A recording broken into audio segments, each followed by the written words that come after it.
കാര്യം. അതായത് നമ്മൾക്ക് ഇവിടെ ദണ്ഡവിമോചനം ഡിസംബർ മാസം 31 വരെ പരിശുദ്ധ പിതാവ് ലയോ 14 പാപ്പ പ്രഖ്യാപിച്ചിട്ടുണ്ട്. അപ്പോൾ എല്ലായിടത്തും അത് എത്തിച്ചേർന്നിട്ടില്ല. അപ്പോൾ അതുകൊണ്ട് നമുക്കൊരു മിഷൻ കൂടിയുണ്ട്.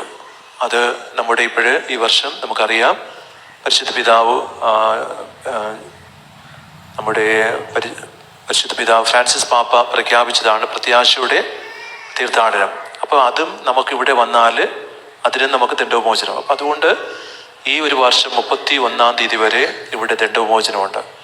അതുകൊണ്ട് നിങ്ങൾ ദയവായിട്ട് ചെയ്യേണ്ട ഒരു മിഷൻ എന്ന് പറയുന്നത് നിങ്ങളുടെ വാട്സപ്പ് ഗ്രൂപ്പുകളിലൂടെയോ ഫേസ്ബുക്കിലൂടെയോ അതുപോലെ മറ്റ് ഏതെങ്കിലും മാർഗങ്ങളിലൂടെ മറ്റ് പള്ളികളിലും അതുപോലെ നമ്മുടെ പ്രിയപ്പെട്ട എല്ലാ സഹോദരങ്ങൾക്കും നിങ്ങൾ ഈ ദണ്ഡവിമോചനം പ്രാപിക്കാനായിട്ടുള്ള ക്രമീകരണം നിങ്ങൾ അറിയിക്കണം. ഇവിടെ 31 വരെ ദണ്ഡവിമോചനമുണ്ട്. കാരണം ഇത് പ്രത്യാശയുടെ തീർത്ഥാടന വർഷം കൂടിയാണ്. അതോടൊപ്പം തന്നെ നമ്മുടെ ജൂബിലി, വിശുദ്ധ കൊച്ചുത്രേസ്യയുടെ ജൂബിലി വർഷം കൂടിയാണ്. അപ്പം അതുകൊണ്ട് ഇക്കാര്യം നിങ്ങൾ ദയവായിട്ട് എല്ലാ സഹോദരങ്ങൾക്കും നിങ്ങളുടെ പ്രിയപ്പെട്ട പള്ളികളിൽ പ്രിയപ്പെട്ട ആൾക്കാർക്ക്, ബന്ധുക്കൾക്ക് എല്ലാവർക്കും അറിയിക്കണമെന്ന് പ്രത്യേകമായിട്ട് ഓർപ്പെടുത്തുകയാണ്. കുമ്പസാരിക്കാനായിട്ട് ഞാനൊരു വൈദികനെ ആവശ്യപ്പെട്ടിട്ടുണ്ട്.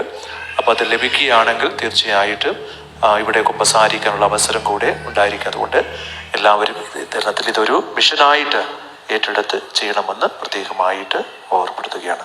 ദൈവം നമ്മെ അനുഗ്രഹിക്കട്ടെ.